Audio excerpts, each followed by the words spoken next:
ఉద్యోగులకు పెన్షన్స్కి స్వాగతం సుస్వాగతం. పింఛన్ వాటాలో వంచన 2.2 లక్షల మంది ఉద్యోగులకు కాంగ్రెస్ సర్కార్ టోకరా. ఇది వచ్చేసి మనకు నమస్తే తెలంగాణ దినపత్రికలో రావడం జరిగింది. కాంట్రిబ్యూటరీ పెన్షన్ స్కీమ్ సొమ్ము సొంత ఖర్చులకు మళ్లింపు.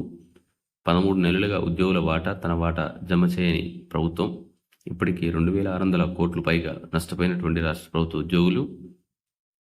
నెలకు 200 కోట్లు చెల్లించకుండా రేవంత్ సర్కార్ తాత్సారం. భవిష్యత్తులో పెన్షన్ మొత్తం తగ్గే ప్రమాదం. ఉద్యోగుల ఆందోళన. సిపిఎస్ రద్దు హామీని అటకెక్కించింది. భవిష్య నిధితో బంతాట. డిఏ ఏరియర్స్ సైతం వాయిదా పద్ధతిలో జమ చేస్తున్నటువంటి ప్రభుత్వం.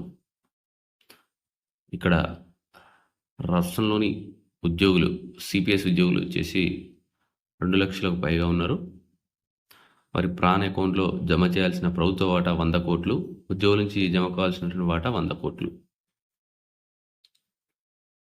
హామీ ఇచ్చి అమలు చేయకపోవడం కాంగ్రెస్ నైజం అన్నది లోక విచితం.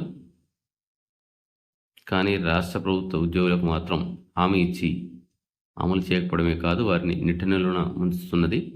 భవిష్యత్తు మీద ఆశతో ఉద్యోగులు జమ చేసుకుంటున్నటువంటి సిపిఎస్ సొమ్మును సైతం దిగమింగుతున్నది. ప్రతి నెల 200 కోట్లను సొంత అవసరాలకు వాడుకుంటూ ఉద్యోగుల భవిష్యత్ నిధితో బంతాట ఆడుతున్నది.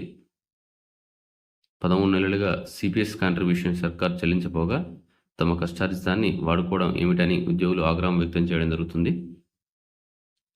సో ఇది వచ్చేసి మనకు దీనికి సంబంధించినటువంటి సమాచారం. మొదటిసారిగా ఛానల్ చూసిన వాళ్ళు తప్పకుండా సబ్స్క్రైబ్ చేసుకుని లైక్ చేయండి, షేర్ చేయండి.